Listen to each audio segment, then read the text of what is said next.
They used to be white. You know, they need to be soaked in bleach. We're live. Good morning. I'm Dr. Warner, and we're about to do our webinar series. And today I'm going to talk about antioxidants. We've talked about this before as it pertains to the importance of antioxidants in the realm of oxidative stress and inflammation damage to the body. So this is kind of a review of antioxidants and the deep science of how they actually work, so that you understand that this is a real thing that really needs to be handled in the human body. All right, so antioxidants. So there are free radicals and there's oxidative stress in the human body, and both of they're related. Oxidative stress is caused by free radicals. So free radicals are unpaired electrons that seek a pair to be balanced, and I can get into that later. But when it's unpaired, it's seeking an electron. It will find it wherever it can. So it's going to find it in a cell membrane. It's going to find it in DNA. It's going to find it in protein. Wherever it can find it, it will destroy that structure by pulling the electron off and changing the chemical structure and the chemical bonds. So the importance of antioxidants is to capture and neutralize those free radicals to reduce oxidative stress. We're going to talk about the sources of free radicals. We're going to talk about how antioxidants perform as defense mechanisms for your body and your brain. And then flavonoids, which are plant-based antioxidants, how oxidative stress plays into disease, or at least our current understanding, the clinical applications of the flavonoids, and then some global thoughts, and then future research directions and ways you can help combat oxidative stress for yourself.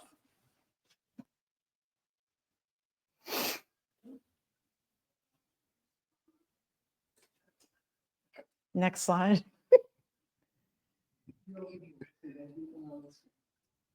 Okay. All right. So free radicals, oxidative stress. What is a free radical? You may not know, you may know, but it's cool to review it anyway because it's just so fascinating. So it's a molecule that has an unpaired electron. This image on the right is showing you the electron shells and the relative energy found in all of the electron shells. The kind of cartoon picture on the bottom depicts that in a more, I guess, understandable diagrammatic way. So every atom has a shell of electrons around it, various shells really, okay? Almost like onion skin, like peeling an onion. There's more and more electron shells till you get to the nucleus. So each electron shell has a certain number of paired electrons by definition and certain energy levels. So for instance, the first shell is usually 2 electrons. The second shell is usually 8 electrons. The third is 8, and then this goes on and on and on. And then the reason that electrons need to be balanced is because when they pair up, they become more stable and they can drop to a lower energy level. And then that kind of obeys the law of thermodynamics of entropy, right? Everything's going to go to entropy, which really just means stable energetic configuration. So everything in nature always seeks balance and to become stable, meaning low energy levels. This is why the body doesn't like unpaired electrons. That's too unstable for the human body and for the atoms in the structure. So the electrons are always going to seek a pair to form a complete shell somewhere. So this goes down to quantum physics and chemistry. So here's a picture of zinc. So there's 30 protons in the nucleus, and then you have all of these electrons zipping around with your different shells. So shell 1, 2, shell 2 is 8, shell 3 is 18 electrons, shell 4 is 2. The outer electrons are called the valence electrons, and we're going to get into that in a little bit. But the antioxidant molecules that you take, and zinc sometimes can behave as an antioxidant, they have easily donatable electrons. In other words, they're able to give up an electron to another structure to capture that free radical and neutralize it. The important thing about the antioxidants is when they give up an electron, they still remain stable because of the way they are built. So their form allows them to remain stable even if they give up an electron. And that is why they are antioxidant, because they prevent the electrons from causing oxidative stress and oxidizing damage to the structures in your body. So the electron-rich structures, all right, so antioxidants have a lot of electrons, they're electron-rich. and they're conjugated systems. The outer shell of the atom will occupy a specific orbital. Remember, I showed you that picture before of the different energetic levels. Each orbital has a different energy level. And there's probability distributions of where the electron's actually going to be. And that gets down to quantum physics, okay? So we never really know exactly where an electron's going to be. There's just a probability. Once you measure it, then you do know. But until you actually measure it, you never really know where it's going to be. And so these random unpaired electrons in this probability distribution get captured by the antioxidant and neutralized. Each electron shell has a label, N, okay, but that's going to end up being 1, 2, 3, 4, or sometimes in letter form. And that's your principal quantum number. The closer the electron shell is to the nucleus, or where the protons hang out in the center of the atom, the lower their energy level. So electrons always want to get close to the protons. They want to be lower energy, if at all possible. And they're going to do that if they can. They're going to pair with another electron to get close to the nucleus. Further out electrons, the valence electrons, are very high energy, and they need to get stable somehow. So a conjugated structure means there's alternating single and double bonds, okay? So if you look on the bottom picture here, it's showing you these six-sided or hexagonal structures have an alternating double bond, single bond, double bond, single bond, double bond. That's conjugated, and that allows these electrons to orbit around the atom in such a way that they can always find a pair within their structure, even if there's an odd number. So the conjugated alternating double bond structure of the molecules that are antioxidants allow for these electrons to be delocalized, meaning sort of like all over, and they can kind of move around these different little bonds. So that gives them the ability to lose an electron, which you would think would make the antioxidant now a free radical. But because of this conjugated aromatic ring structure, they are not. They're still able to be stable and lower energy. This is the shape of vitamin C. This is the shape of vitamin B3. This is vitamin E. They all have this sort of aromatic ring structure at the chemical level and alternating double bonds. And remember, each electron shell has very specific energy levels. First energy level to electrons, like we said, second is 8, third is 18, fourth is 32, so on and so forth. And as you get further and further out, it's higher and higher energy levels. And remember, nature likes to be low energy, entropy, disorganized, delocalized, dissociated. Maintaining these very high energy outer electron things takes a lot of energy. And this I put in here just to give you the relative size of a nucleus to the electron shell. If you're the size of a quantum, okay, you're the size of an electron, or you're the size of a proton, the relative size of what a proton would be to the electron shell is this. Think of a football stadium, okay? So the football stadium is the electron shell. The nucleus is so small that it's actually the size of a fly in the middle of the football field. That's how big the electron shell is relative to the nucleus of an atom, which is pretty incredible if you think about it. Okay, so again, they hold specific energy levels. Nothing between. They step up or they step down. There is no alternative option. They have to be in shell 1, 2, 3, 4. They can't be 1.5. They can't be 2.75, et cetera. So they either have enough energy to be here or they don't, and they drop down. And each shell can only have a limited number of electrons. And this is all set in stone. And these are like laws of nature at this point.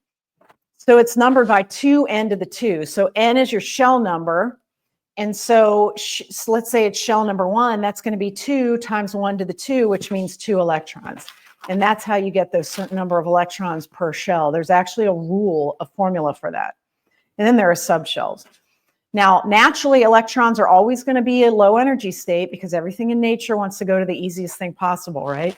It takes energy to do work. And naturally, the world or the universe wants to go to entropy. They want to be disorganized, energy distributed evenly, very low energy. So this is why the electrons are always trying to get closer to the nucleus. If they're in the outer shell, the valence shell of the electron shells, that means they're high energy. They're very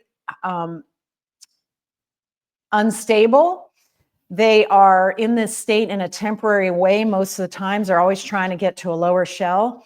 So those outer electron shells in shell 3 or 4 or wherever, those are the ones that are seeking to become free radicals and to destroy structures around them.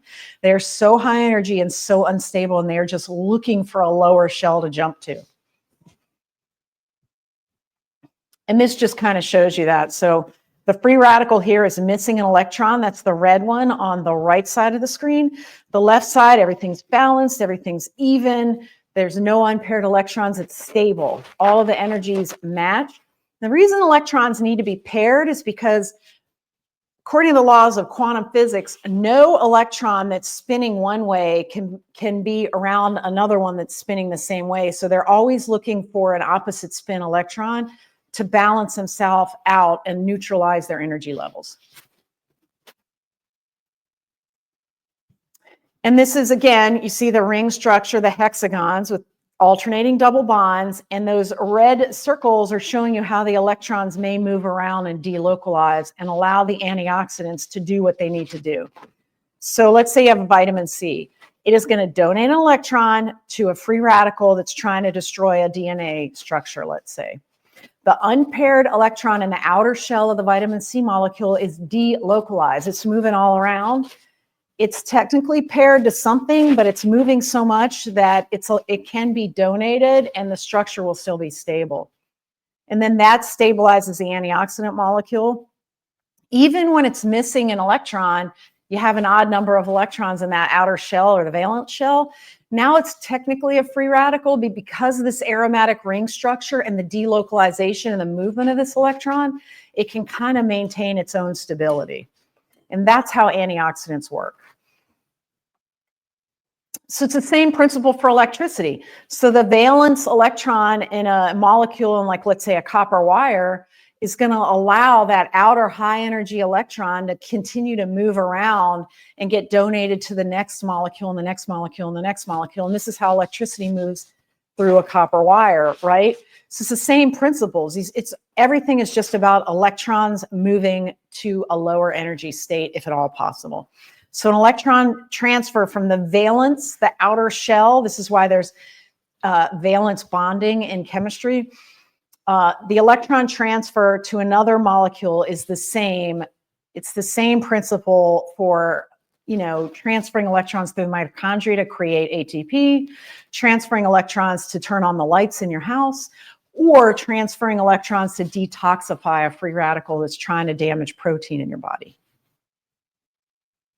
So here's the electron transport chain that we're talking about with mitochondria. So there's a series of what are called cytochromes in the membrane of the mitochondria, and the way that they're able to create energy, or ATP, for the human body from food is just movement of electrons. So they just pull electrons off of certain molecules like glucose or whatever out of the Krebs cycle, and then they put it in these cytochromes, and the electrons step up or step down their shells, and the energy is stored and moved. Eventually, by the movement of the electrons through the mitochondria, you can move more proton or hydrogen molecules, which are positively charged, to one side of the membrane. And then eventually there's enough of these positively charged hydrogens that have been moved because of the energy movement of the electrons through these proteins in the mitochondrial membrane. Then you have an abundance of them up here. You don't have any on this side, and they drop through what is effectively a turbine when you look at the molecular structure of ATP synthase. So the protons drop through this turbine, spin it, and then the energy from that is tacked onto ADP molecules to create ATP, diphosphate to triphosphate, and then you have energy. That's all right. So free radicals, they work through what's called a redox. So there's reduction, oxidation, reduction, oxidation. So these are redox equations that happen all the time. When something is oxidized or undergoes oxidative stress, there's technically an increase in the oxygen-hydrogen ratio. So like when fat reacts with oxygen in the air, this is when if you leave a bottle of olive oil out open to the air, it's going to become rancid very quickly. This is why you don't leave omega-3 out. You always put it in the refrigerator. If you just leave it out in oxygen and let it be hit by UV rays and oxygen, it's going to oxidize, become rancid. The molecules are just losing electrons. That's all that's happening. They're getting oxidized. So molecules that have an unpaired electron in that outermost very high energy, unstable temporary shell that we talked about, the valence shell, these are highly unstable molecules, and they are just burning to become stable. There's a very strong desire to become stable. So they want to remove an electron from another molecule and pull it onto themselves. And what molecule do they choose? They really choose whatever's close to them. That's why it's important to always have antioxidants around, so that they're there to donate that electron to make that unpaired free radical more stable, without that free radical taking it from DNA, taking it from protein, taking it from your white blood cells, taking it from cell membranes, whatever. You want a molecule there that can donate the electron and protect all of the structures of your cell. The opposite of oxidation is reduction. So the way I think of it is, when something is oxidized, it becomes more positive. When something is reduced, it becomes more negative. So if something is becoming more positive, it is losing an electron, right? So it's losing a negative charge. If something's becoming more negative, it is gaining an electron. So reduction, an atom gains an electron and becomes more negative. And that's your redox. So something's always becoming more positive when something else becomes more negative. So vitamin C effectively sacrifices itself to detoxify and stop this oxidative stress that happens. So it oxidizes itself to prevent the oxidation of another structure. Its oxidation state increases when it loses an electron from the outer shell, right? So it's becoming more positive. So the vitamin C is donating an electron, oxidizing itself, becoming more positive. And then the electrons are going to move further away from the nucleus to another molecule. So it becomes sort of more unstable to stabilize another molecule. But then again, now these valence electrons in the outer shell can delocalize through this ring structure, the aromatic ring structure of the antioxidant molecule. So it's all pretty elegant and cool if you think about it. So this is just a quick test question I threw up. I found, obviously, we're not going to actually answer this, but the science and the math gets very, very complicated. But in a nutshell, you're really just trying to pair up electrons to get them to a lower, more stable energy state, because that's what nature likes. So where do these free radicals come from that are attacking you and attacking me? Well, there's external sources and there's internal sources. The external sources are from like pollution, radiation, cigarette smoke, industrial chemicals, pesticides, fertilizers, ozone, all the toxins that we're just surrounded by all the time in our normal life. That is giving you free radicals on an ongoing basis. This is one of the reasons cigarette smoking is just so devastating to the human body. It's just a constant intake. You're basically just applying free radicals to yourself by choice on an ongoing basis. You know, anywhere, if you live around chemical plants, you're surrounded by toxic substances all the time. Anytime you're eating any food that was developed with pesticides or fertilizer, you're ingesting toxic free radicals.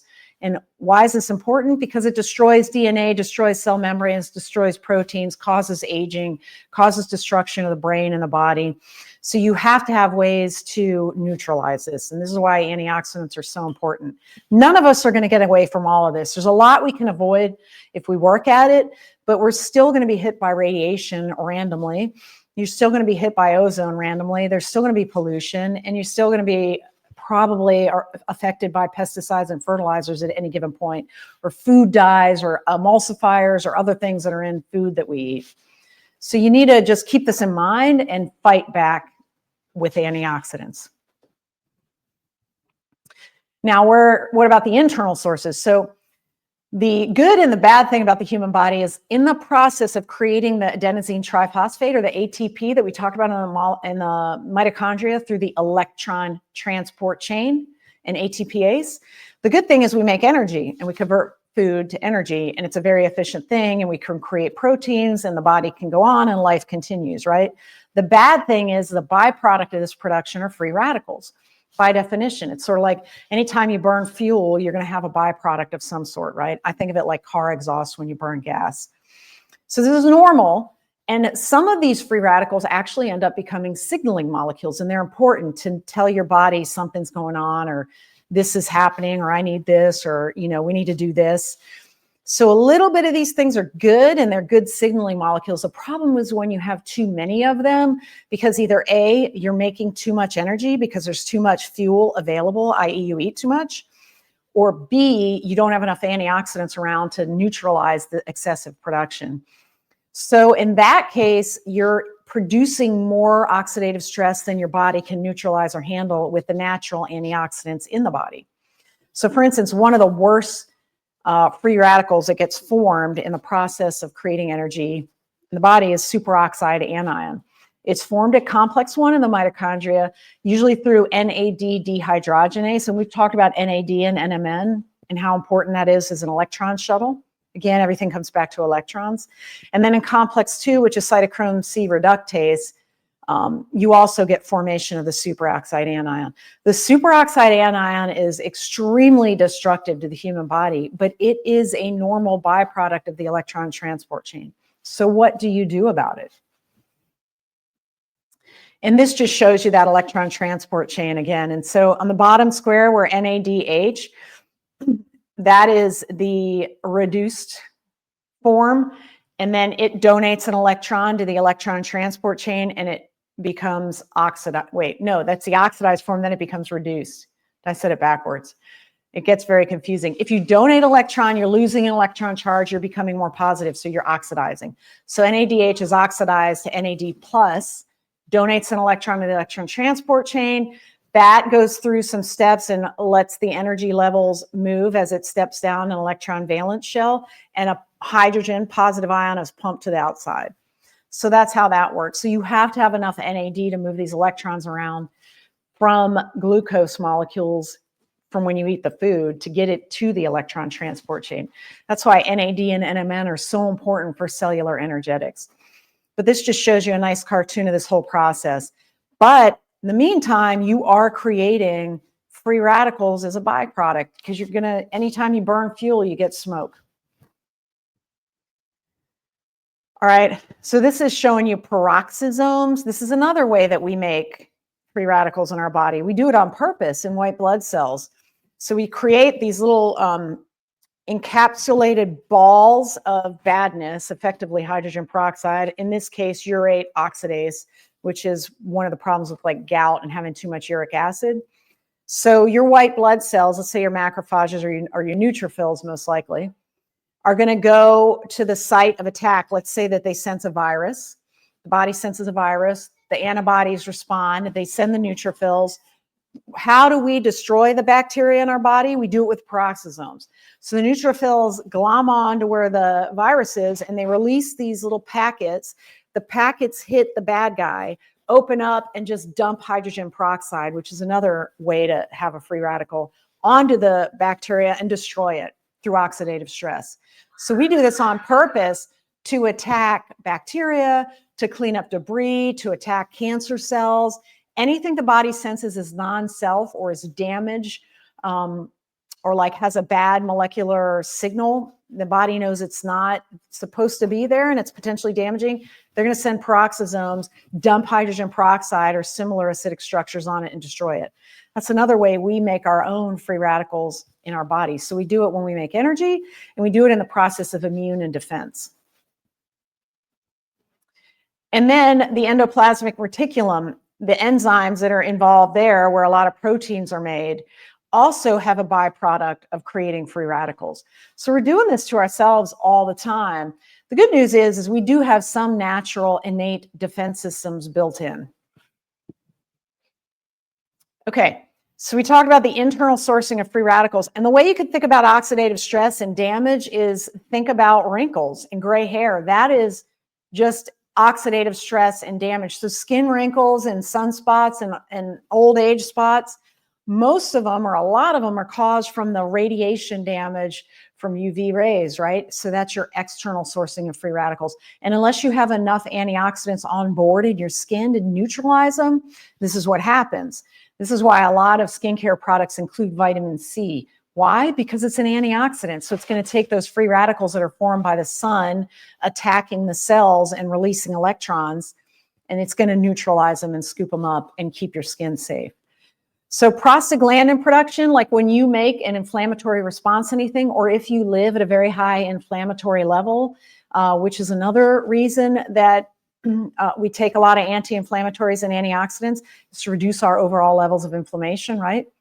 But if you're in a high stress state, if you are eating a lot of sugar all the time, or bad food or seed oils, things like that, and you have a lot of inflammation in your body, you're producing a lot of prostaglandins, and the production of prostaglandins also creates free radicals. Phagocytosis, that's what we just discussed with the neutrophils. That's a way to create free radicals. Inflammation triggers the production of free radicals. Adrenaline autooxidation. Ischemia, anytime you have a cutoff of blood supply and there's no oxygen going somewhere, free radicals are formed because oxygen's not there as the final electron acceptor of the electron transport chain. This is why we have to breathe all the time. We need the oxygen molecule to be the final electron acceptor so that there's not a whole bunch of free electrons floating around killing us. Mental stress will create free radicals. And then, of course, infections do. So we talk about the external sourcing. We talk about the internal sourcing of the free radicals. We talk about what they are and how you want to have an antioxidant on board and how they're damaging. This picture shows you a healthy cell, the free radicals hitting the healthy cell, and then what you're left with. That picture on the right is a cell with oxidative stress. So think about rust. Think about a brown banana. Think about wrinkled skin. That is the end result of oxidative stress. It's an imbalance between free radicals and antioxidants. So you want to be here. But if you have too many free radicals like this, you're going to have a lot of oxidative stress and you're going to end up very damaged. It can damage your DNA. This is one of the reasons cancer cells are allowed to form and propagate. You can have protein dysfunction. Okay, so collagen gets destroyed. That's skin, thus wrinkles. Muscle gets destroyed, connective tissues get destroyed, bone gets destroyed. And then, of course, lipid peroxidation. That's when fat gets toxic and rancid. All of this is happening to you and me as we speak. So there are different types. There's the reactive oxygen species and reactive nitrogen species. So the reactive oxygen species is sort of what I'm focusing on, the superoxide molecule, the hydroxyl, and then hydrogen peroxide. The reactive nitrogen species are nitric oxide and peroxynitrate. And cigarette smoking is one of the main ways that you can certainly add reactive oxygen species to your body if you so desire.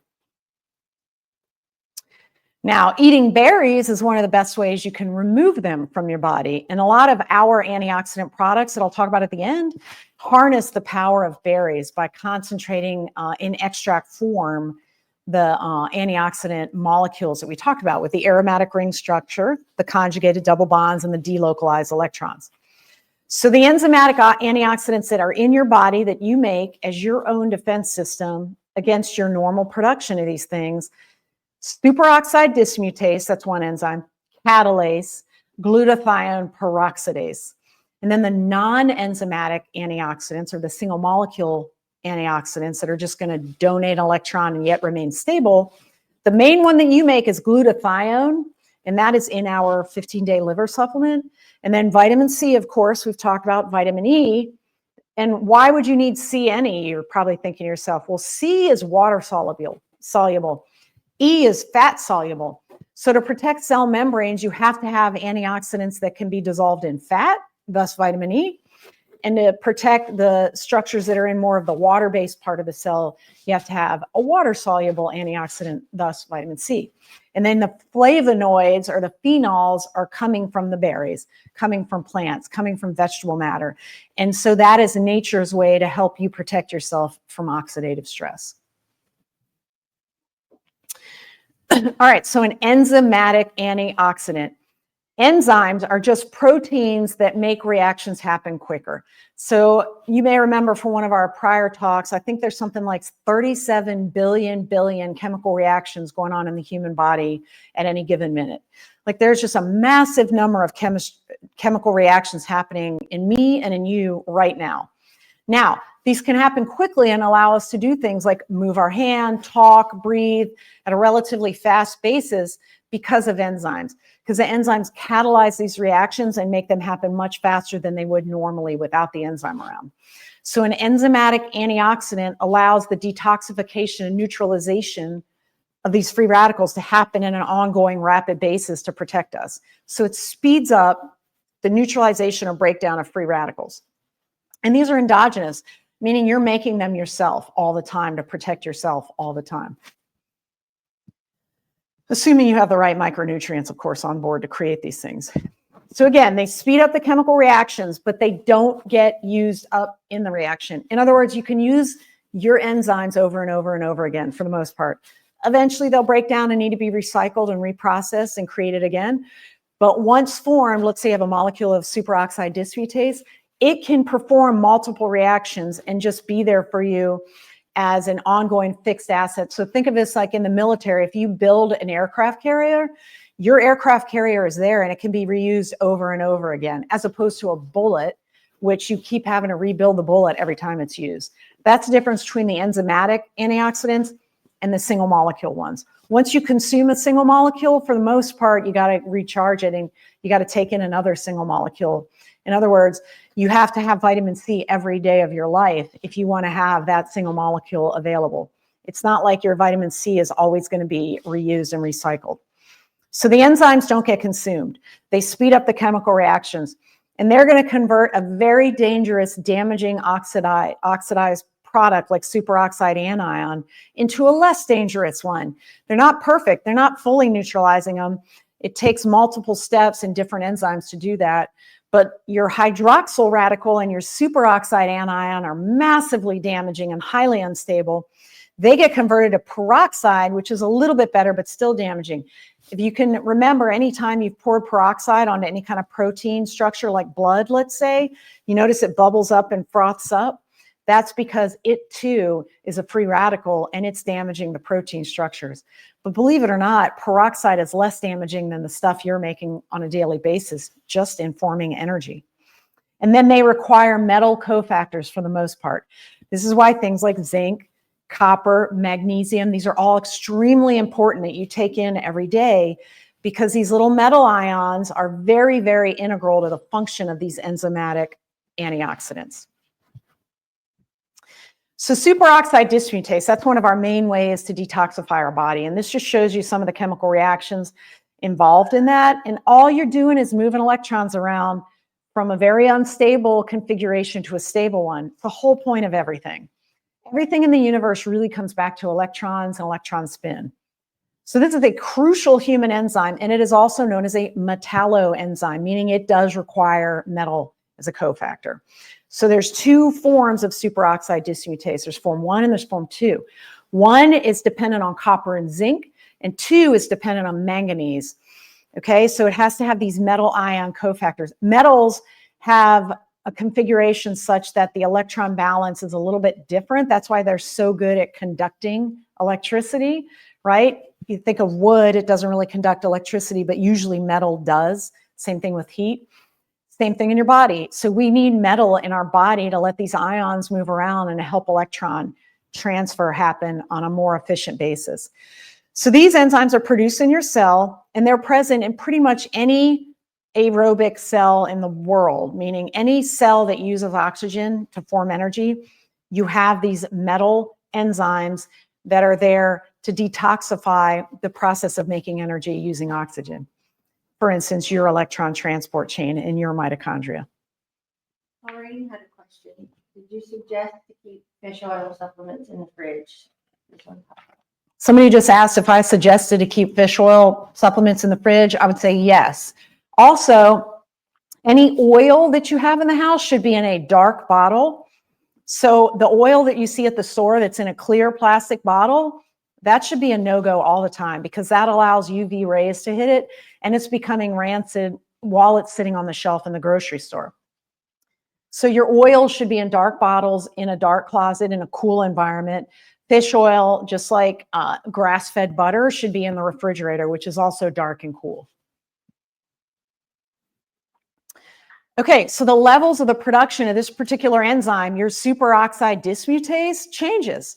Why does it change? Because the body knows when it's needed and it knows when it's not needed.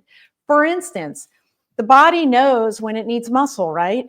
You're not going to look like Arnold Schwarzenegger unless you lift weights, correct? The reason Arnold Schwarzenegger looked like he used to look, which of course he's not that big anymore. It was because he challenged his muscle, was always lifting weights, heavier weights, progressively heavier and heavier. The body responded and built more muscle. Same thing with your bones. If you don't use your bones, you lose your bones. So for instance, astronauts that go into a no gravity situation, they lose bone mass very, very quickly and become osteoporotic. The same thing with enzymes in your body. If your body doesn't think it needs to produce superoxide dismutase, or worse, if the mechanics are not there, or you don't have the right metal cofactors on board to make the enzymes, it's not going to make them. What happens is the body senses the stress.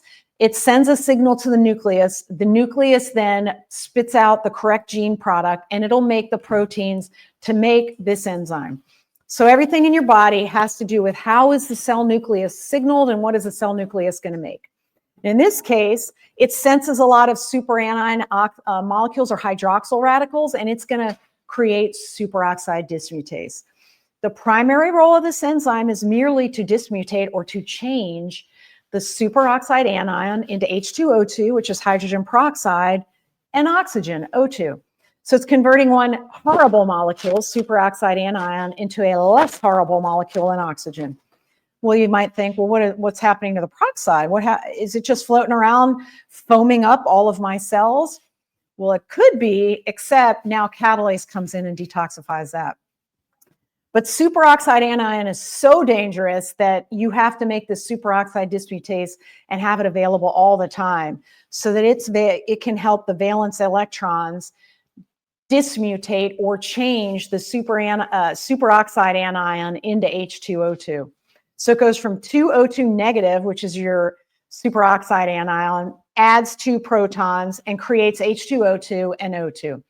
H2O2 is peroxide, the same peroxide you get at the drugstore, and then O2, the same thing we breathe. So once again, that anion is neutralized, meaning once that random unpaired electron gains a pair and becomes stable. So you see this oxygen molecule on the bottom, it's 2, 4, 6, 7. 7's that's not going to work in nature. So it quickly will capture another electron. Now we've got 2, 4, 6, 8. And remember, that's the stable second shell that we talked about. So the first shell was 2 electrons. The second valence shell is 8 electrons. You cannot have 7. That nature will not allow that to happen. So that superanion molecule is going to find that 8th electron somewhere. You just don't want it to find it on your DNA, your protein, or your cell membranes. This is why it's extremely important to have enough of these enzymes around. So then the peroxide, which is also a free radical, is then neutralized by catalase and also glutathione peroxidase. This is why glutathione is so important for your body. And then those enzymes will convert the peroxide basically into water and oxygen. So remember, water, oxygen, and carbon dioxide, these are the byproducts of everything in the body.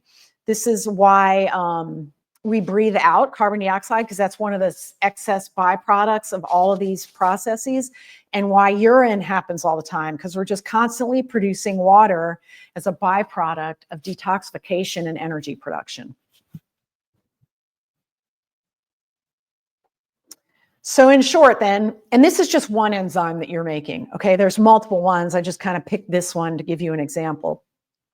So let's say you're attacked by neurologic degeneration or inflammation, or you go into shock, you're stuck in the ICU, or you're just aging, or there's a lot of pain, a lot of mental stress, or you have an infection, or God forbid you have cancer, whatever the reason, you're suddenly filled with a bunch of these free radicals or unpaired electrons. Well, your body's going to try to create more of this superoxide dismutase, either the manganese or the copper zinc version, and then it's going to want to detoxify it. But you have to have all of the micronutrients and the protein creating structures on board to make enough of this superoxide dismutase. This is why it's important to eat a really good diet and then to supplement with antioxidants if you can't get a perfect diet, which I know I can't. Most people can't unless you have a private chef and you're a gazillionaire. But we do have the ability to take antioxidants as a supplement, which is nice. Superoxide dismutase will protect us against oxidative damage. Its only function is reducing the damage of superoxide anions. It'll form hydrogen peroxide, okay? But then that gets reduced by the catalase. So it's just this stepwise production to just move these electrons around to keep them from pairing with something we don't want it to pair with. It's the only point of any of this. Now, what about the non-enzymatic antioxidants? So these are the molecules, the single molecules that directly interact with that unpaired electron and neutralize it themselves. They are not enzymes. They are not proteins. They can be sometimes made by you, sometimes taken in by you, so endogenous or exogenous. And they essentially interrupt a chain of creating free radicals by pairing out an electron and making an inherently unstable structure that continues to maintain instability, turns it into a stable structure. So the single molecule antioxidants can either accept electrons, okay, and that means they become more negative themselves, or they donate electrons and then they become more positive, and to whatever they donate, the electron becomes more negative. So these directly scavenge the free radicals. And like we said before, they are consumed in that reaction. So it's like one and done. They have to be replaced. So this is through electron donation, or which is also known as hydrogen atom transfer. Again, there's an aromatic ring structure to the way the chemical structure of the molecule is formed. So almost all antioxidants have this particular structure, and that allows the outer shell electrons to be delocalized and able to move around and maintain stability. You can find these either in the cell fluids, water soluble, or the cell membranes, fat soluble. And there are some that are both fat and water soluble. One of them is alpha lipoic acid, which I recommend to people all the time when they have nerve pain or damage to nerves or neuropathy, because the outer shell of nerves, or the outer casing of nerves, is a fatty based structure. So you need something that's both fat and water soluble to detoxify nerves. So the non-enzymatic antioxidants that you think of commonly are things like vitamin C, vitamin E. Now, the things I think about that I want you to think about are polyphenols, which is what's found in fruits and vegetables, glutathione, which is massively important to detoxify your body, alpha lipoic acid, and then melatonin, believe it or not, is one of the strongest antioxidants out there. So flavonoids, this is what I try to emphasize with the Mediterranean diet and with all of the antioxidants we offer at the Well Theory. Flavonoids are plant-based or phytochemicals, and they are very, very powerful antioxidants. Why? Because of the structure. They're all aromatic ring-based structures with conjugated or alternating double bonds with single bonds and delocalized electrons. That's it. So they are able to move electrons around and yet maintain their own inherent stability, because that's what nature likes. It likes to be stable, and it likes things to be even Steven. So the reason the flavonoids work is form follows function, or function follows form. So because they are formed in this particular chemical way, they're easily able to donate hydrogen atoms from the hydroxyl group, and they can also chelate metal ions. Remember I told you metal has a certain sort of chemical structure that allows electrons to move around in a different way than other structures. That's why they're probably in their own category called metal. Well, sometimes metals, like heavy metals like lead or arsenic or cadmium, which there's a lot of cadmium in the food supply. There's a fair amount of arsenic in the food supply. So we're constantly intaking these things. So the way that we can detoxify them is by chelating them. All that means is that a metal ion is neutralized and glommed on, and then it's able to be excreted, usually in feces, sometimes through sweat. But the antioxidants are one of the structures that can chelate the toxic metal ions. The basic structure of a flavonoid is carbon 6, carbon 3, carbon 6, okay? And the C2,3 double bond is combined with this 4-carbonyl. Carbonyl is just another molecular structure. The whole point of telling you this is not to test you later or get you to memorize this, but just for you to understand that the reason phytochemical or plant-based antioxidants work comes down to the fundamental chemistry of how these molecules are structured and where their electrons are. And that is it. They're just really good at moving electrons around, but they're massively important for you and me. So the way they do this is through either hydrogen atom transfer, single electron transfer, or transition metal chelation. Those are the three mechanisms. I held up 4 fingers. Those are the 3 mechanisms that flavonoids work. So the intermolecular hydrogen transfer, hydrogen is another proxy for moving a positive charge around, okay? Or an electron transfer, which is moving a negative charge around. Remember I told you that the antioxidants could either become more positive or more negative, depending on what they needed to do. So let's say they encountered a molecule that had 9 electrons. Well, it's going to want to get to that H structure, right? So that bad molecule wants to donate an electron. So that means the antioxidant involved has to be able to accept that electron. So the body has a very, very sophisticated system of having everything available whenever needed, assuming all is perfect. My assumption, one of the reasons I take supplements is because I don't assume everything's perfect in my life. Certainly my diet's not, and I'm certainly surrounded by a lot of pollution and radiation, particularly as an orthopedic surgeon, because we use x-rays in surgery all the time. So I'm constantly being hit by radiation. Anytime you know that you're being attacked by free radicals, it's probably good to fight back or to have a defense mechanism or a wall, so to speak. So cancer, a lot of reactive oxygen species are created in the formation of tumors or carcinogenesis. And then as tumors progress and become bigger, the energetics of a tumor is a little bit different than the energetics of a normal cell, and a lot of free radicals are created.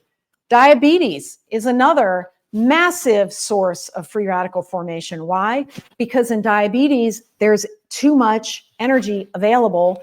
There's too many ATP molecules being created by the electron transport chain because of this excess energy availability and insulin resistance that ultimately happens. And there's just massive tons of free radicals formed. So anytime you want that extra little bit of sugar, remember every bite of extra sugar, or anytime you drink a full sugar soda, you're basically just inviting free radicals into your body or actually asking them to be formed. So these are just 2 major ways, and this is oxidative stress and disease. Remember I said we're going to talk about this. We know it's involved in cancer. We know it's involved in diabetes. We know it's involved in cardiovascular disease. We know it's involved in lung disease. We know it's involved in all the autoimmune problems and all of the neuropathies and nerve dysfunctions and all of the neurodegenerative problems. All of this is oxidative stress and ultimately cell destruction and really mitochondrial destruction. So Alzheimer's, Parkinson's, any other neurodegenerative disease you can think of, they're now starting to call Alzheimer's type 3 diabetes because it's the destruction of the brain by virtue of oxidative stress and inflammation. Okay, and then kidney disease, same thing, viral-induced oxidative stress. Many of what we consider diseases are really lifestyle problems or non-communicable diseases. NCDs is another term for them. And a lot of them come down to the fundamental problem of mitochondrial dysfunction because of too much oxidative stress or too much inflammation. And this is why you want antioxidants on board. And now I hope you kind of understand how they all work. Marie asked, how about RA? Could it be caused by free radicals? I'm assuming rheumatoid? Yeah, so we had a question about rheumatoid arthritis. Is it caused by free radicals? The symptoms of and the problems inherent to rheumatoid arthritis do fundamentally come down to free radicals and inflammation. Rheumatoid arthritis, it's still the consensus out as to what actually causes it. Is it purely genetic? Is it environmental? Is it from a virus that's reactivated? There's many different theories. We actually did a talk on this a while back. But really, it doesn't matter if you have a disease. What matters is what the disease does to you, right?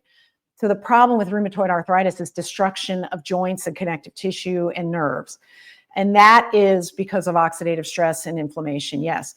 One of the ways you can amplify the benefits of whatever medication you're on for particularly rheumatoid arthritis or really any given autoimmune is to take omega-3s because they reduce the formation of those pro-oxidative stress prostaglandins we talked about. So there's a lot of studies of having how omega-3 supplements enhance and protect the body in the setting of a disease like rheumatoid arthritis. So again, cardiovascular disease, Alzheimer's, Parkinson's, ALS, RA, IBD, cancer, you name it, there's an excessive number of free radicals. a lot of superoxide anion floating around in these problems. So anything you can do to neutralize it can really only benefit you. This is why diet is so important to health. So how do you clinically apply a flavonoid? How do you go to your doctor and say, I need flavonoids? Well, first of all, they're probably not even going to know what you're talking about. But basically, you just want to get as many of these particular molecules as you can in your body. And if they're not needed, the body will excrete them, okay? So it's not like you're going to overload. So tart cherry extract, that's one of our best-selling products because it's so good at reducing pain and reducing uric acid in the system. Its number one flavonoid, or its most effective molecule, is an anthocyanin. And this has been shown in multiple studies to neutralize free radicals, to increase the activity and the levels of your enzymatic antioxidant superoxide dismutase. It blocks the COX-1 or cyclooxygenase 1 and 2 enzymes, which form prostaglandins.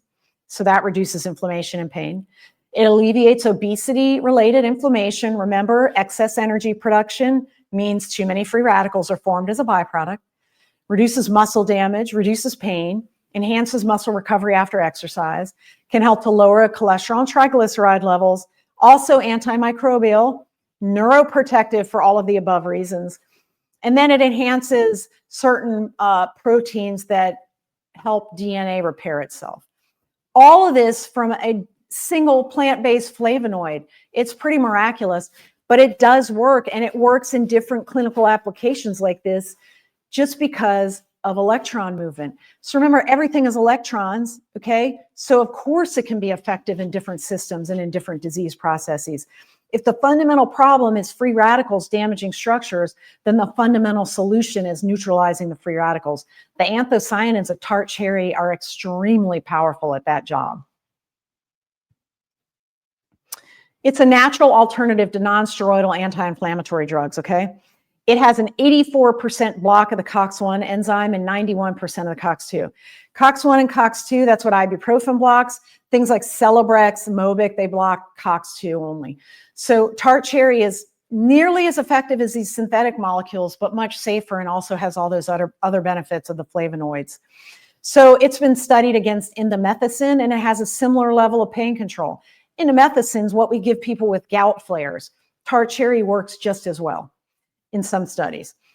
Tart cherry also reduces levels of CRP, that's C-reactive protein, which is an inflammatory protein that the liver produces when you're in any kind of state of inflammation. So you're going to have elevated CRP if you have chronic stress. You're going to have elevated CRP if you're sick. You're going to have elevated CRP if you're injured. Tart cherry can reduce those levels and help protect your body. Far fewer side effects than non-steroidal anti-inflammatories, if any. And of course, the caveat being more clinical research is always needed. Angela says, I was assuming L3, L4 lumbar fusion 18 months ago and have mild to moderate pain over the site with neuropathy. I have also had 2 hip replacements, so I have a lot of hardware within my area. How do I know if I have pain secondary to the hardware versus nerve dysfunction? Okay, so we have a clinical question about pain. Somebody wants to know if their pain is from hardware or nerve dysfunction. I think the best way, there's certain imaging studies you can do, my preference being a SPECT CT scan that will show if there's biologic activity or bone turnover around hardware. You could also test for infection and make sure the hardware is not infected. And then nerve pain typically has certain features of like burning, hot, cold, electrical. You could also get what's called a nerve conduction study and really determine if the nerves themselves are fundamentally damaged. So those are the different ways you can get some objective information as to, is the hardware the culprit or the nerves the culprit? She also stated, I'm now wondering if taking ALA would benefit my pain issue. So this person who's had a lumbar fusion and hip replacements is wondering if ALA would help. I would say in general, yes. Now, of course, you have to check with your treating physician. But alpha lipoic acid is actually a first-line treatment in Europe and other countries for nerve-based pain and neuropathy and neuropathic conditions. I have a lot of patients after nerve surgery. I do a lot of nerve surgery, nerve transfers, nerve repairs, things like that, allograft nerve replacement for long-term nerve damage. And ALA, in my opinion, seems to help these people heal better and quicker and have less pain. a lot of my diabetics with neuropathy, I put them on alpha lipoic acid and it helps a lot. It's going to give just baseline antioxidant control of the nerves. It's, nothing's ever going to be as like, you're not going to feel that instant relief of like a narcotic or something like that. But then again, you're not going to have all the side effects and there's no addictive potential. So yes, ALA is great for nerve-based pain and it's really good for your brain anyway. So I take it even though I don't have pain because I want to protect my brain and my nerves so that they're optimized as I get older. And also actually ALA helps set up your body to metabolize alcohol better too. So it's also good for your liver. Here's some other flavonoids that you might want to think about adding to your life. Quercetin, it's been shown to stabilize the mast cells, which is one of a type of white blood cells that's heavily involved in things like hay fever because it reduces histamine release. So quercetin can help with the symptoms of hay fever and it's a strong antioxidant. It also helps with cardiovascular disease and it'll actually help improve the function of your blood vessels or your endothelium. And it's been also shown to help in type 2 diabetes, again, by combating oxidative stress because it has that particular structure and it's got the delocalized electrons and it helps to reduce insulin resistance and enhance your glucose metabolism. You might think, well, how does it do that? Well, anything that helps the mitochondria function more efficiently and better is going to help with glucose metabolism and enhance your insulin function. So anything you could do to protect your mitochondria from reactive oxygen species is only going to benefit anything that requires cell energetics. Curcumin is the active ingredient in turmeric or like curry, right? So this has been shown in study after study after study to reduce symptoms in arthritis. Why? Because it's going to limit the damage of the connective tissue of your joints to include cartilage, bone, ligaments, tendons, etc. in the joint capsule. It inhibits the pro-inflammatory cytokines, that's a fancy word for protein, from being formed and will alleviate the joint stiffness you feel. It actually has also been shown to help increase production of serotonin and dopamine, which helps with mood disorders. And then, of course, irritable bowel symptoms, which is just inflammation of the gut lining.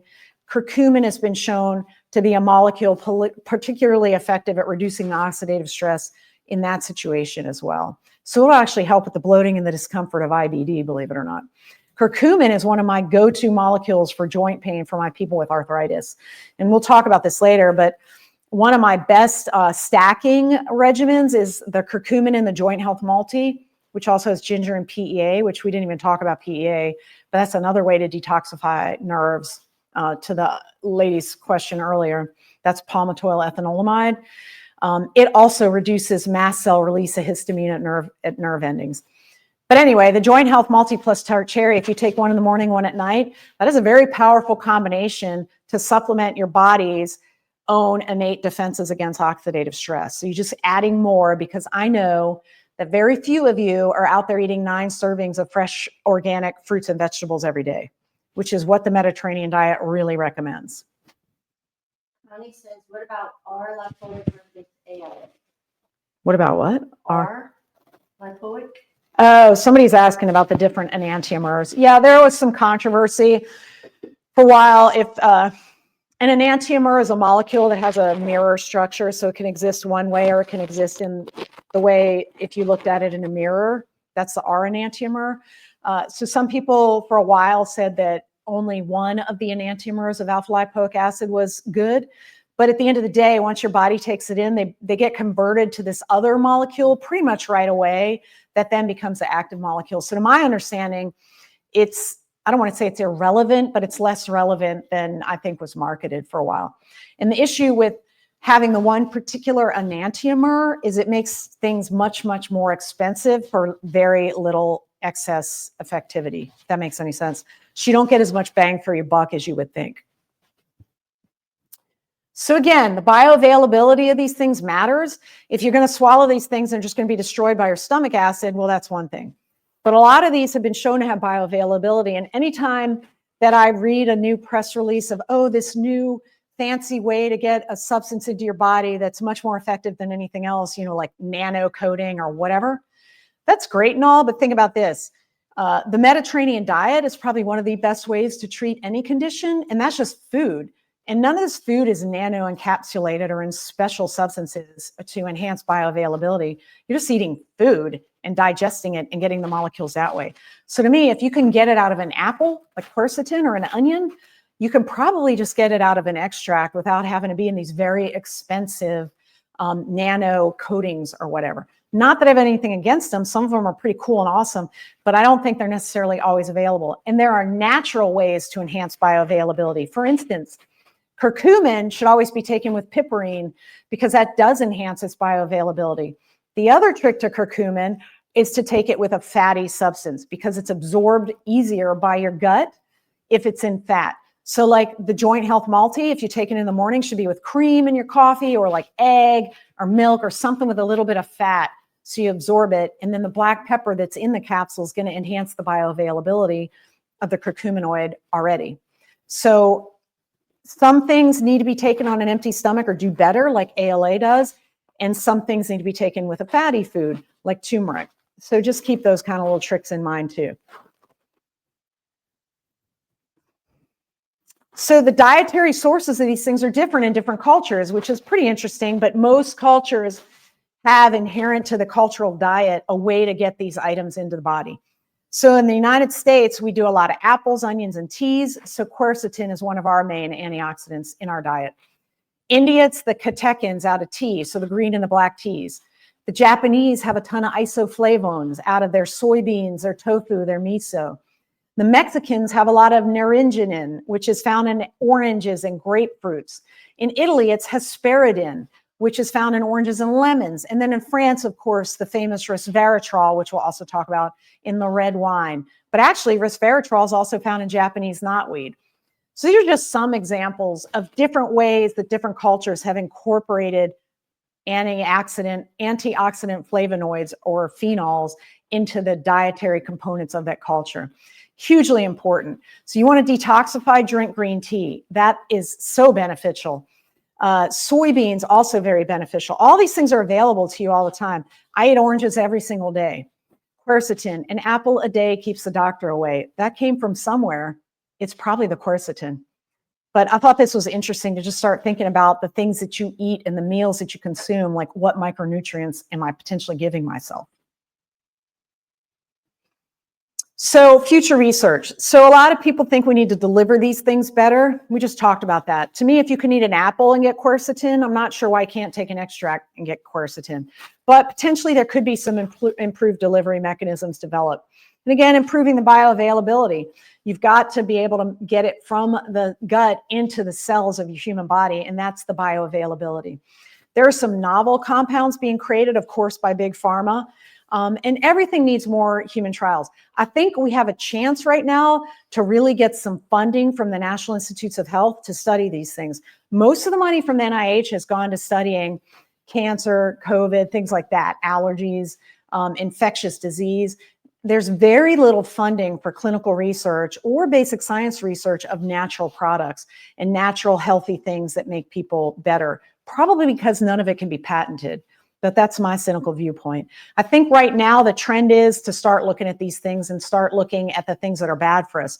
For instance, the FDA about 2 to 3 days ago just banned red dye number 3. I was thrilled when I saw that. Hopefully red dye 40 is next, then hopefully blue 1 is next. So I think things are looking up in terms of natural health and natural medicines. I think we have a chance. But the best chance you have and I have is knowledge. And that's why I do this. I really just want you to know what probably you're never told by any doctor, certainly, and definitely not by the government. But you do have ways to fight back against this onslaught of oxidative stress. One of the ways is through antioxidants. Another way is diet. Super Young says, I take MK7, Yes. vitamin K, good science, question mark. Oh, somebody's asking if I think the science behind MK7 is good. So yes. So vitamin K2, which is found in natto, which is another Japanese food product, and also in aged cheeses like Parmesan or whatever. K2 is a great molecule because it helps manage calcium ion, metabolism. So if you take K2, you're enhancing your bone structure and anything that requires calcium. So you're enhancing the function of D3. But at the same time, you're preventing calcium from being deposited in blood vessels. So K2 can prevent plaquing of arteries. At the same time, it can make your bone stronger. And the different way it does this is the submolecules of the MK4 and the MK7. So yeah, there's a lot of great science behind it. We have a K2 supplement. I put it in olive oil because olive oil in and of itself is anti-inflammatory. Another reason the Mediterranean diet is so powerful. So our K2 is I can't remember off the top of my head the MK7 to MK4 ratio, but it's based on every study I could find at the time and read deeply. And I put it into olive oil because it's better if it's in fat. When you take it, it's absorbed better. This is the book I wrote to help you guys heal naturally. Doesn't just talk about supplements, talks about diet, sleep, exercise, managing your mindset and mental stress. All of this plays a role in how your body feels and functions. So if you don't want to see people in a white coat like this and have to be prescribed a big pharma drug or have a surgery, Bone on Bone is a good starting point, I think, for you. It basically gives a guideline of how to treat yourself naturally and avoid orthopedic surgery if at all possible. And then if you do need surgery, your outcomes are guaranteed to be better. So stacking, we probably should talk about this. You probably heard that term out there, stacking, right? I think it started in the weightlifting community, if I had to guess. So this is when you take certain groups of antioxidants to try to achieve a synergistic or multiplied benefit, or you amplify the effectiveness. So it's not just about taking more, like instead of taking 7 tart cherry capsules, you would take tart cherry, joint health multi, K2, D3, NMN, resveratrol, right? You want to mix it up because the different molecules are going to function in different areas. We already talked about how some are water soluble and some are fat soluble. Some require metal ions, some don't. You kind of need little bits and pieces everywhere because the different cells and the different structures in your body have different requirements and work with certain enzymes, and others don't work with other enzymes. So with the right stack, you can enhance this repair function, reduce inflammation, and then slow down the effects of the aging process. So for instance, the 15-day liver complex we have, now there's a lot of things in there, including a couple of molecules that chelate. For instance, cilantro, that is an herb that is known to be a great chelator. That is in this particular supplement we have. So this is a 2-week little detox, think of it that way, method to enhance the oxidative stress capacity or the reduction of oxidative stress in your body and to protect your liver. One of the ways is we put glutathione, so the single molecule glutathione in there, and also N-acetylcysteine. Cysteine is one of the amino acids that then goes on to form things like glutathione, okay? So it's a sulfur-based or a thiol-based structure, and sulfur is very good at detoxifying and being an antioxidant. That's why broccoli, Brussels sprouts, all those things when you microwave at your house stinks. That's because they have the thiol compounds or the sulfur compounds, but those are very, very powerful antioxidants in your body.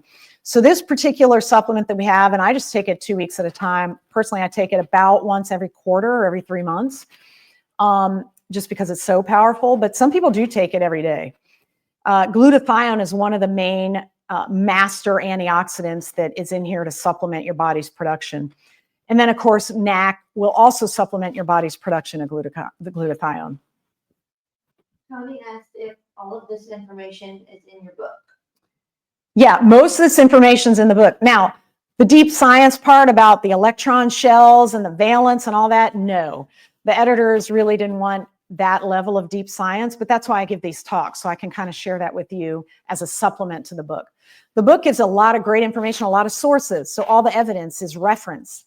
And then if you want to dive deep into something like, well, how do electrons move? That's when we do this. So another great stacking option is CoQ10. What does CoQ10 do? CoQ10 is another electron transporter for the electron transport chain. So remember I said there were 4 proteins and ATPase. CoQ10, I think, moves electrons from 2 to 3 and 3 to 4. Just like NADH is necessary to move the electrons around, CoQ10 is. If you don't have enough CoQ10, your electron transport chain isn't going to work right, and you're not going to produce things correctly. CoQ10 is mandatory, I think, if you're on a statin. So if you're on Crestor, Lipitor, Rosuvastatin, whatever, for your cholesterol, the way those medications work is they stop the production of they stop an enzyme called HMG coreductase.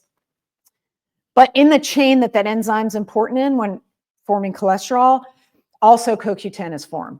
So now all of a sudden you're taking a medicine that stops your endogenous production of CoQ10. So this is why people get muscle aches, body aches, fatigue, brain fog, all that kind of stuff that a lot of people that take a statin medication have. CoQ10 can help you feel better because it's going to replace that lost molecule. Because the statins are life-saving. You shouldn't go off of your statins. Talk to your doctor about that. But CoQ10 can help you feel better while you're on them. And then, of course, alpha lipoic acid, which we already talked about. That is a fat-soluble and a water-soluble detox agent that is hugely important. It'll help regenerate your other antioxidants. So remember I told you C and E are single molecules? In some cases, they can be reused again, and ALA lets that happen. And again, it's very important for nerves that are ensheathed in what's called myelin. I think of that like the insulin around a wire. So the electrical tape that you see around things to kind of guide the electron movement. We already talked about this. So my go-to for anybody with arthritic pain or just like mild ache and pain or even severe aches and pain of joints like rotator cuff disease, knee arthritis, hip arthritis, back pain. One of the most powerful combinations is the turmeric and ginger in the morning and the tart cherry anthocyanins, which also has a little bit of melatonin at night. And then, of course, we have some sleep gummies that have tart cherry and melatonin. All of these are massively powerful antioxidants that can help people feel better. So curcumin has been studied, like I said, in arthritis and been shown to be effective. So is ginger. And these things have all been studied against the chemical anti-inflammatories and have been shown to help reduce pain and reduce inflammation without all of the harsh side effects of the NSAIDs. So these are some of the products I have that I've curated and designed and developed, and we make these. They're all made in the United States of America. They're all third-party tested, and the APIs or the active pharmaceutical ingredients that go into these are sourced such that, if at all possible, they also come from the United States, and I try to avoid countries known to produce adulterated substances. So resveratrol is a great one. That's the French wine paradox. That's the one found in red wine, right? You would have to drink gallons and gallons and gallons of red wine to get enough resveratrol to be healthy. So we put it in an extract form because you probably shouldn't be doing that. Resveratrol has been studied in arthritis and works as well as like Mobic. Alpha lipoic acid, nerve pain, nerve conditions, brain health. The joint health multi we already talked about. The daily immune complex we have has quercetin in it, among other things. But quercetin is very, very important. This is another reason the Mediterranean diet is so great because there's so many onions involved in a lot of the, I guess, dishes. And quercetin is fundamental to onions. And then the 15-day liver complex with the glutathione and the N-acetylcysteine, and then the cilantro and other things to chelate metal. So hopefully that gave you kind of a fundamental understanding of what is an antioxidant and why does it matter. There is some real science behind it, very deep science that has fundamental laws of the universe that apply to it. So anybody that tells you that antioxidants aren't real, you can tell them now, well, actually they are, because the electrons in the valence shell, because of the aromatic ring structure, help to neutralize unpaired electrons and then just blow their minds. But anyway, just know they're real. And no, you're probably not getting enough for the onslaught of exogenous free radicals and then the ones you're making yourself with energy production. So supplementing can only help you prevent or help manage chronic diseases that we know the fundamental source is oxidative stress and inflammation. All of the non-communicable diseases that we talked about, cancer, autoimmune, diabetes, so on and so forth. So I'm not saying these will cure those things, but it will certainly help. As with anything, you've got to talk to your treating physician. They may not want you on certain supplements because of certain drugs you're on, and that's up to you and your treating physician. This is really just to give you a fundamental tool so you know that maybe this is something that would help me and maybe I'm going to try it. Where does vitamin D3 fit into this? Where does vitamin D3 fit in is a question. So D3 is technically a hormone, and it's part of the, it's also made in the same way cholesterol is made. It's sort of in that milieu. D3 receptors are found on nearly every cell in the body. So D3, as with all hormones, it's a molecule that exerts action far away from itself. just like thyroid hormone does, just like testosterone, just like estrogen. So it's made in one place, it exerts action elsewhere. D3 is important in any cell function, particularly immune cells. So if you are D3 deficient, usually your immune cells aren't working properly. You get sicker more often, sicknesses hurt you more often, and you have more fundamental problems. So for instance, in the COVID-19 epidemic, a lot of people that were D3 deficient had far more complications from being infected than those that weren't D3 deficient. Why? Because D3 is fundamental to the function of the immune cells, and whether or not they're going to release those peroxisomes and whether or not they have the ability to enhance the free radical neutralization when necessary. So D3 is very, very important to cell function in terms of allowing the rest of your body to be there to detoxify the oxidative stress and reduce inflammation. Maureen asked, how can we order your products? I think that I just want you to say. Oh, somebody wanted to know how to order the products. So my products are on thewelltheory.com, which is The Well Theory. That's our company. And actually, there's a lot of, on that site and also on my practice website, you can watch any of the videos we've done over time. There is one on the Mediterranean diet. There is one on autoimmune disorders. So hopefully those will answer some more of your questions. But it's www.thewelltheory.com, and all of these are available right now. All right, well, thank you, and I hope everybody has a wonderful day.